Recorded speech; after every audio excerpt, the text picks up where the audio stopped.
Friends, this is Madhu and welcome to our YouTube channel M with Madhu. दोस्तों, इस video से हम स्टार्ट करेंगे सीटेट का ईवीएस का पोर्शन। सीटेट में ईवीएस का पोर्शन आपको पता होगा 30 नंबर का आता है। उन 30 नंबर में से 15 नंबर की आपकी पेडागोजी पूछी जाती है और 15 नंबर का आपका कंटेंट आता है। तो इन वीडियो में जो मैं ये सीरीज स्टार्ट की है, मुश्किल से आपकी 7 या 8 वीडियो होगी, उसमें आपका जो 15 मार्क्स का कंटेंट आता है वो कंप्लीट हो जाएगा। मैंने भी अपने सीटेट में इसी को पढ़ा था और बहुत अच्छा स्कोर किया था। अपना जो स्क्रीनशॉट है स्कोर का वो मैंने अपने इंस्टाग्राम पर डाल दिया था, आप देख सकते हैं। तो चलिए स्टार्ट करते हैं और डिस्कस करते हैं एनसीईआरटी से जो नोट्स बनाए हैं उन सभी नोट्स को। और जब ये पूरी सीरीज़ ख़त्म हो जाएगी उसके बाद मैं आपको इसका पीडीएफ भी अवेलेबल करा दूंगी। पीडीएफ आपको हमारे टेलीग्राम चैनल पर मिल जाएगा, उसका लिंक मैं आपको डिस्क्रिप्शन बॉक्स में दे दूंगी। सबसे पहले स्टार्ट करते हैं जो क्लास 3rd की एनसीईआरटी है ईवीएस की, उसमें जो फर्स्ट चैप्टर है वो है डाल डाल पर ताल ताल पर। उसमें कोई ऐसा इंपॉर्टेंट पॉइंट नहीं है जो हम याद कर सके, बेसिक से सभी पॉइंट है वो आपको पता होगा। सेकंड चैप्टर है पौधों की परी।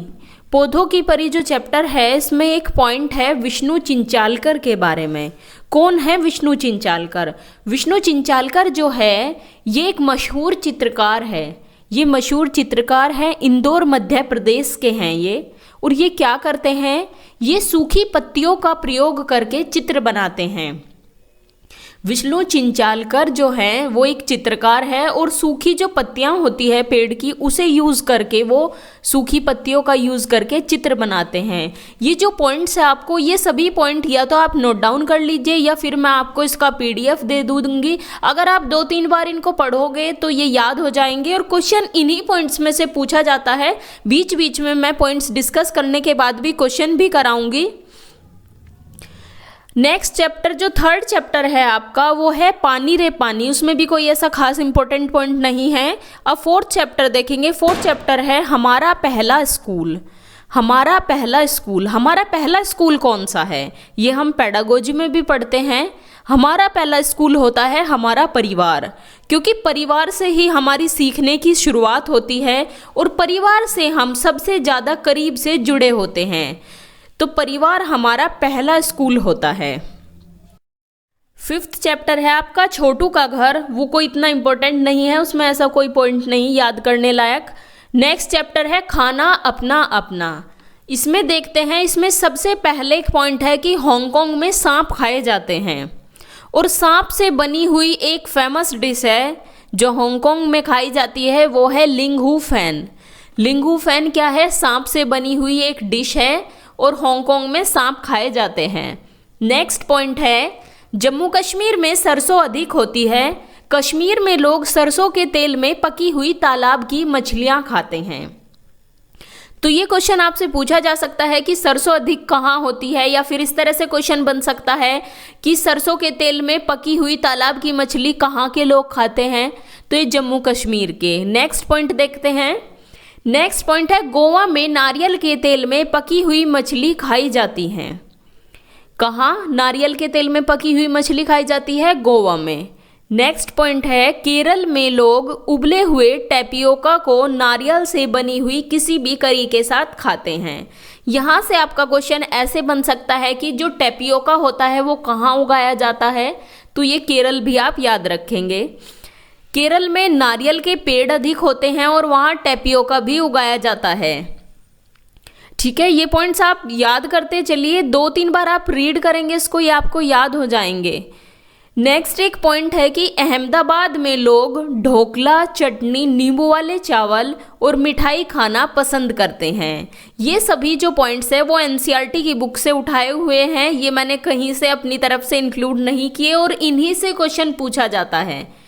तो ये सभी पॉइंट्स जो चैप्टर 6 से दिए हैं कि हांगकांग में सांप खाए जाते हैं, लिंगहू फैन सांप से बनी हुई एक डिश है, जम्मू कश्मीर में सरसों अधिक होती है, गोवा में नारियल के तेल में पकी हुई मछली खाई जाती है, केरल में लोग टैपियोका खाते हैं नारियल की चटनी से, नारियल की से बनी हुई करी के साथ, और नारियल के पेड़ भी केरल में अधिक होते हैं।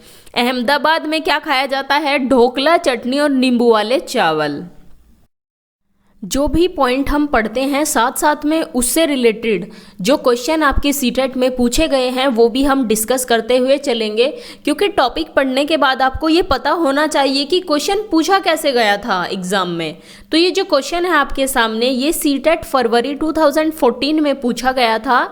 क्वेश्चन है कि पसंद नापसंद के बारे में चर्चा करते समय किसी छात्र ने कहा, मुझे और मेरी माँ दोनों को सांप खाना बहुत पसंद है। जब भी हमारी सांप खाने की इच्छा होती है हम पास के किसी होटल में जाकर लिंगूफैन खाते हैं।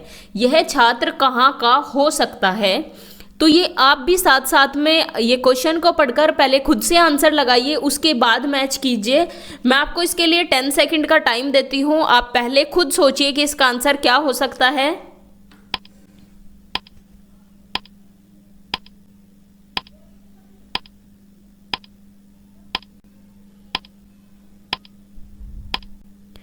तो इसका राइट आंसर है हांगकांग। अभी हमने पीछे हांगकांग के बारे में पढ़ा है। जब हम किसी पॉइंट को पढ़ते हैं उसके बारे में अगर हम उसी टाइम उस क्वेश्चन को कर ले तो हमें पता चल जाता है कि किस तरह का क्वेश्चन एग्जाम में पूछा गया था। नेक्स्ट क्वेश्चन है, रेहाना अपने परिवार के साथ केरल जाती है। वहाँ उसे ऊंचे वृक्ष दिखाई पड़ते हैं जो उसके गृह नगर शिमला के ऊंचे वृक्षों से भिन्न हैं। उसने केरल में कौन से वृक्ष देखे होंगे? ये क्वेश्चन आपका सीटेट 2015 में पूछा गया था। और सीटेट के जो क्वेश्चंस है प्रीवियस ईयर से बहुत सारे क्वेश्चंस रिपीट होते हैं, तो प्रीवियस ईयर आपको करना बहुत ज़्यादा ज़रूरी है। तो चलिए आपका टाइम स्टार्ट होता है। पहले आप खुद सोचिए, उसके बाद अपना आंसर मैच कीजिए।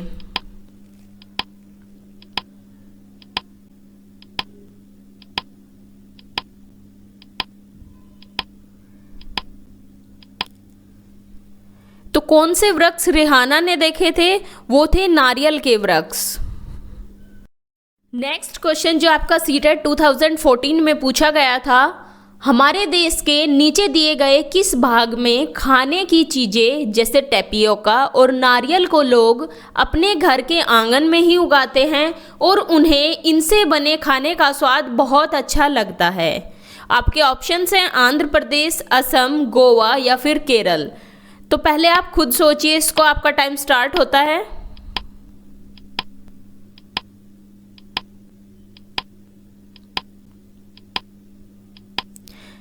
इसका सही जवाब है ऑप्शन 4 केरल। केरल में टेपियोका उगाया जाता है और टेपियोका को नारियल की करी के साथ खाया जाता है। ये जो क्वेश्चंस आपके पूछे गए हैं ये हम ऊपर डिस्कस कर चुके हैं। ये क्वेश्चन है मैच द कॉलम वाला जो आपको सीटेट दिसंबर 2019 में पूछा गया था। इसमें आपको एक साइड शहर या फिर राज्य के नाम दिए हुए हैं और दूसरी साइड दिया हुआ है वहाँ पर पसंद किए जाने वाला भोजन। तो आप देखिए इसको करके।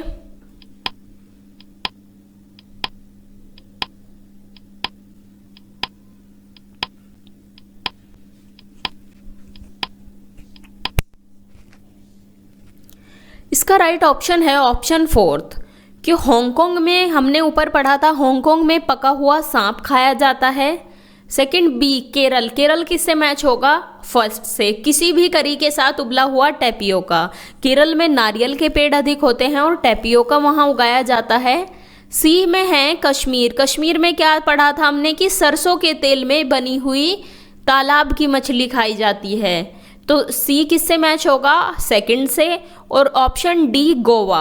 गोवा में क्या पढ़ा था? नारियल के तेल में बनी हुई समुद्री मछली। तो इसका राइट ऑप्शन होगा ऑप्शन 4। ये क्वेश्चन आपसे सीटेट 2016 में पूछा गया था कि किस राज्य में कसावा, याद रखना आप टेपियोका को कसावा भी बोला जाता है, कभी फिर एग्जाम में कंफ्यूज हो जाओ कि कसावा तो हमने पढ़ा ही नहीं, टेपियोका को ही कसावा बोला जाता है। तो किस राज्य में कसावा उगाया जाता है?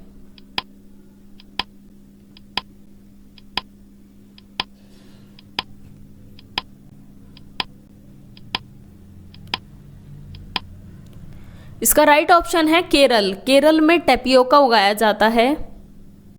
नेक्स्ट क्वेश्चन जो है आपका सीटेट 2015 में आया था कि निम्नलिखित में से हमारे देश के किस राज्य में अधिकतर लोग नारियल के तेल में पकी हुई समुद्री मछली खाना पसंद करते हैं। आपके यहाँ 4 ऑप्शंस दिए हुए हैं, आप बताइए कि इसका राइट ऑप्शन क्या है।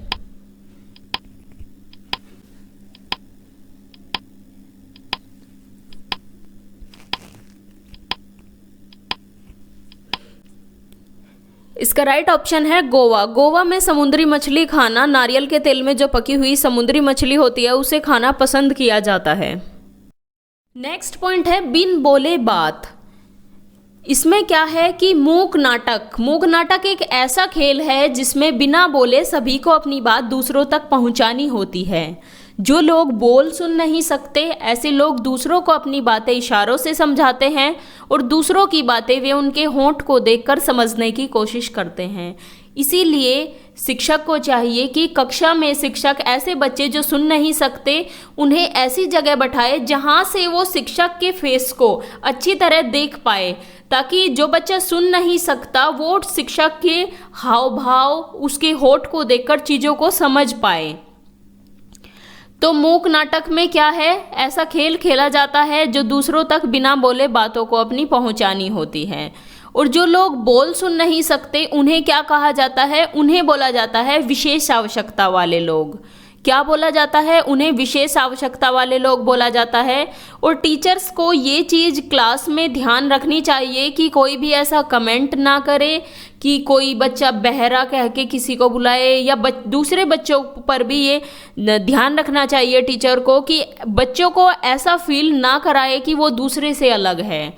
जो इस तरह के बच्चे हैं उन्हें ऐसा फील ना होने दे वो दूसरों से अलग है। उन्हें ऐसा रखे कि वो भी जैसे दूसरे बच्चे हैं वो भी उसी तरह सबके समान हैं। नेक्स्ट जो चैप्टर है वो है चैप्टर 8, पंख फैलाएं उड़ते जाएं। पंख फैलाएं उड़ते जाए, इसमें कौन कौन से इंपॉर्टेंट पॉइंट है। फर्स्ट पॉइंट है इसमें चील चूहे खाती है, उसकी पूंछ खांचे वाली होती है। ये पॉइंट याद रखना है, चील क्या खाती है, चूहे खाती है, और पूंछ कैसी होती है, खांचे वाली होती है। और एक नेक्स्ट पॉइंट है इसमें दर्जन चिड़िया से। दर्जन चिड़िया जो है अपनी चोंच का सुई की तरह इस्तेमाल करके पत्तों को बुनकर घोंसला बनाती है। ये आपका क्वेश्चन सीटेट में पूछा जा चुका है कि कौन सी ऐसी चिड़िया है जो सुई की तरह पत्तों को सीलकर अपना घोंसला बनाती है। तो कौन सी चिड़िया बनाती है, दर्जन चिड़िया। नेक्स्ट पॉइंट है कठफोड़वा के बारे में कि कठफोड़वा जो है वो पेड़ के तने में छेद बनाता है और वहाँ छिपे हुए कीड़े खाता है। तो आपसे क्वेश्चन जो है इस तरह से बन सकता है कि जो पेड़ का तना होता है उसमें कौन अपना घोंसला बनाता है, तो कठफोड़वा रहता है पेड़ के तने में। उल्लू जो है, उल्लू अपनी गर्दन पीछे तक घुमा सकता है। ये पॉइंट भी आपका सीटेट में आ चुका है। इससे क्वेश्चन बना था कि कौन अपनी गर्दन जो है वो पीछे तक घुमा सकता है, वो है उल्लू। अब बात करते हैं पक्षियों के पंखों के बारे में। पक्षियों के जो पंख होते हैं वो उनकी उड़ने में मदद करते हैं, उनके शरीर को गर्म रखते हैं, और समय समय पर पक्षियों के पुराने पंख गिर जाते हैं और नए पंख आ जाते हैं।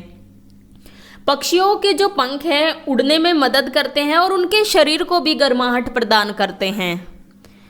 नेक्स्ट पॉइंट देखते हैं कि जो पक्षी होते हैं अपनी गर्दन बहुत अधिक घुमाते हैं। ये आपने भी देखा होगा कि पक्षी अपनी कौवे को देखा होगा कि पक्षी जो है अपनी गर्दन बहुत अधिक घुमाते रहते हैं। वो अपनी गर्दन इतनी अधिक क्यों घुमाते हैं, क्योंकि जो उनकी आंखों की पुतली होती है वो फिक्स होती है, वो घूम नहीं सकती, इसलिए वो अपनी गर्दन घुमा के ही इधर उधर देखते हैं। अब एक पॉइंट है मैना से। मैना क्या करती है, झटके से अपनी गर्दन आगे पीछे करती है। उल्लू और मैना में आपको डिफरेंस समझना, उल्लू अपनी गर्दन पीछे तक घुमा सकता है और मैना अपनी गर्दन झटके से आगे पीछे करती है। ये क्वेश्चन आया था सीटेट में और बहुत सारे लोग इसका आंसर उल्लू लगा के आए थे कि कौन अपनी गर्दन आगे पीछे कर सकता है। तो उसका आंसर उल्लू नहीं, मैना करती है झटके से अपनी गर्दन आगे पीछे। उल्लू तो अपनी गर्दन को पीछे तक घुमा सकता है। अब क्वेश्चन देखते हैं, सीटेट 2019 में पूछा गया था। क्वेश्चन था कि नीचे दी गई कौन सी प्रजाति झटके से अपनी गर्दन आगे पीछे करती है। ऑप्शन है बसंत गोरी, मैना, उल्लू या फिर कौवा। तो झटके से आगे पीछे कौन करता है? मैना। इसमें बहुत सारे लोग उल्लू आंसर करके आए थे, मैना करती है। एक नेक्स्ट क्वेश्चन पूछा गया था 2014 में, सितंबर 2014 में जो आपका एग्जाम हुआ था उसमें आया था क्वेश्चन कि निम्नलिखित पक्षियों में से कौन काफी हद तक अपनी गर्दन को पीछे घुमा सकता है? ऑप्शन है मैना, उल्लू, कौवा या फिर कोयल। तो इसमें पूछा है कि पीछे तक गर्दन घुमा सकता है, तो इसका सही जवाब होगा उल्लू। मैना तो आगे पीछे करती है झटके से, तो उल्लू अपनी गर्दन जो है वो पीछे तक घुमा सकता है। इस तरह से आपके क्वेश्चंस बनते हैं सीटेट में, ये आपको सभी याद रखने हैं पॉइंट्स और क्वेश्चन। आप अगर एक बार आपकी पॉइंट याद हो गए और थोड़ी सी आपने क्वेश्चंस की प्रैक्टिस कर ली तो आप बहुत अच्छा सीटेट में स्कोर कर सकते हैं। नेक्स्ट जो है टॉपिक, नेक्स्ट जो चैप्टर है वो है चैप्टर नंबर 13, छूकर देखे। छूकर जो बीच के चैप्टर्स है उसमें कोई ऐसा इंपॉर्टेंट पॉइंट नहीं है। 13 चैप्टर में पॉइंट है छूकर देखे में कि जो लोग देख नहीं सकते उनके लिए पढ़ने के लिए एक खास तरीका होता है जिसे ब्रेल लिपि कहते हैं। ये तो आपने जो ब्रेल लिपि है इसके बारे में तो आपने अपनी डीएलएड या फिर बीएड में भी सुना होगा। ब्रेल लिपि किसके लिए होती है? जो लोग देख नहीं सकते वो उसको हाथ फेर कर महसूस कर कर पढ़ते हैं।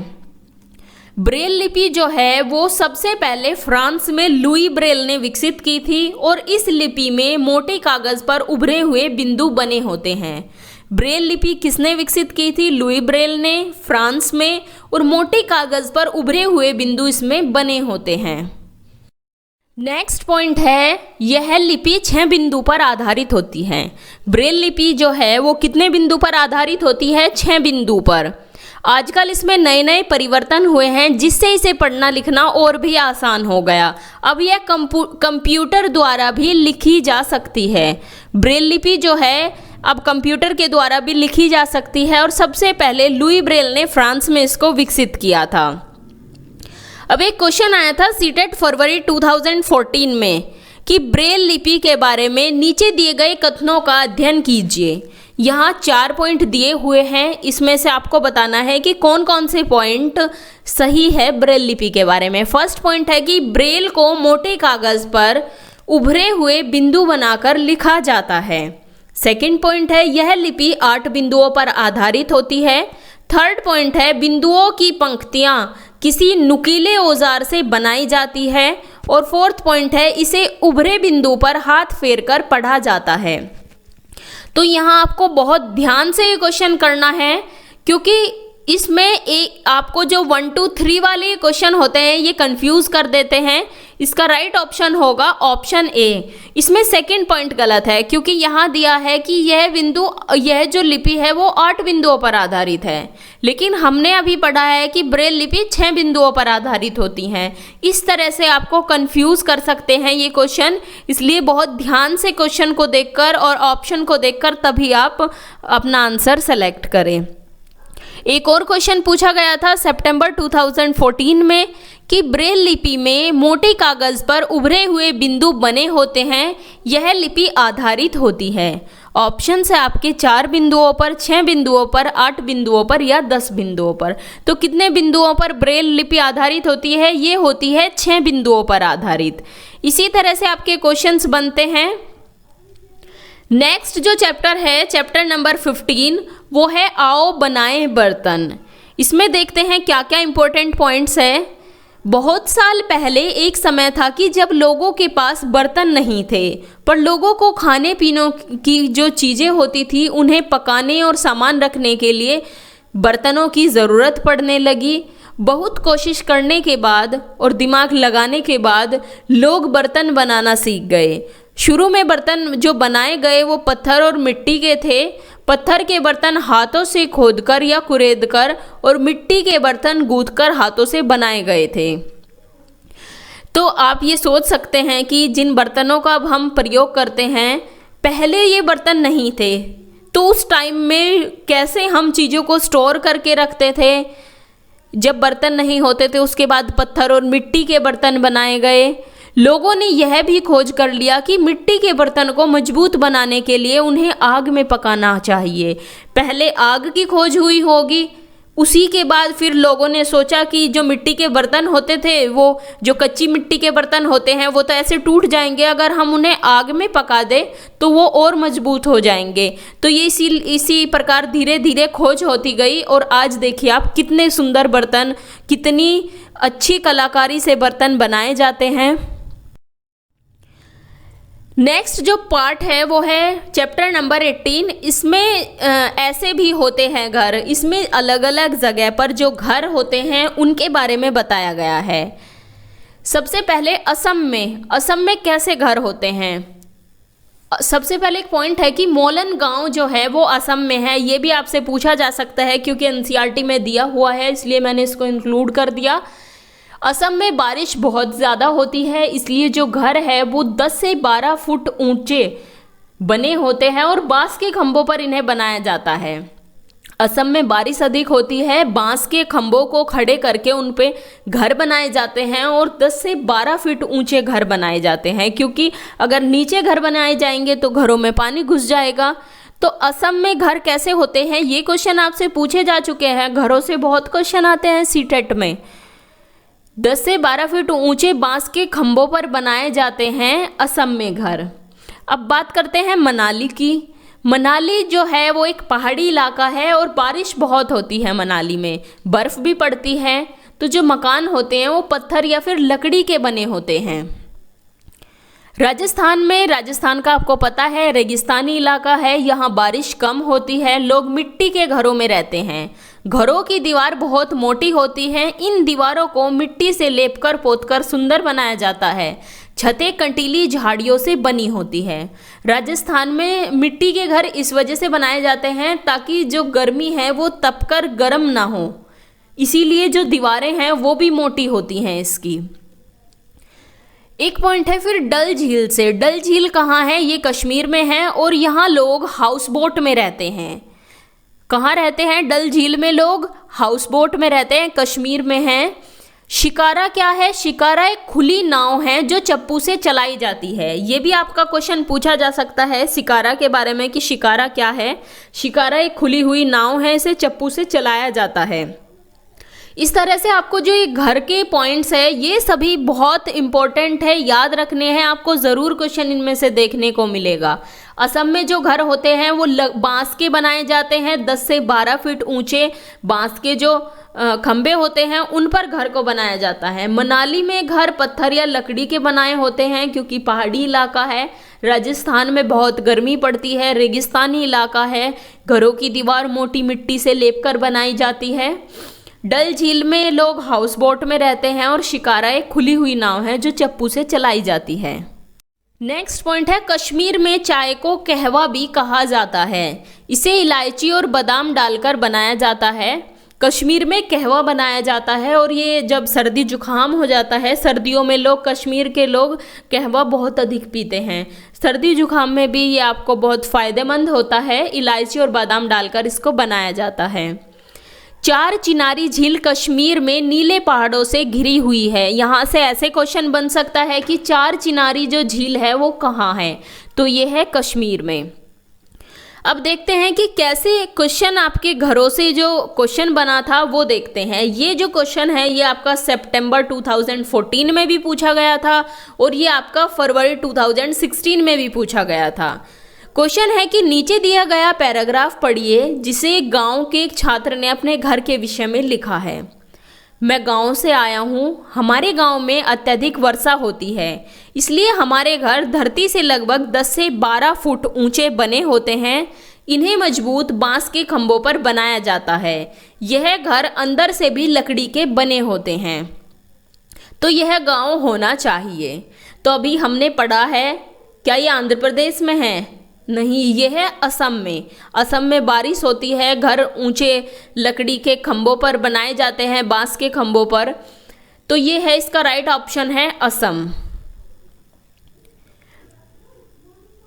नेक्स्ट जो एक क्वेश्चन आया था वो था कि किसी क्षेत्र में गांव के लोग अपने घर मोटी दीवारों के बनाते हैं और इन दीवारों को मिट्टी से लीपते पोतते भी हैं। इन घरों की छतों को कंटीली झाड़ियों से बनाते हैं।